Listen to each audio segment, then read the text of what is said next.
Hello, today I'm going to tell you about the role of women in the actual society. In the past, women used to be discriminated. Women didn't work, couldn't vote, rarely studied.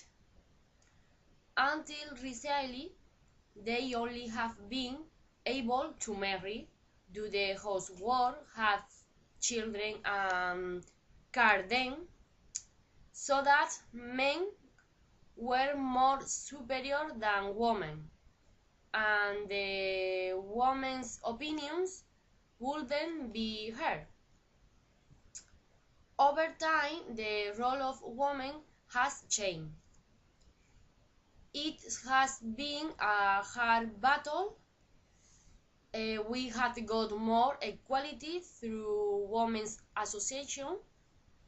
Actual women is unless discriminated that past woman was. We work, we vote, we decide on our lives. It is true, but in my opinion, things have improved, but it isn't enough.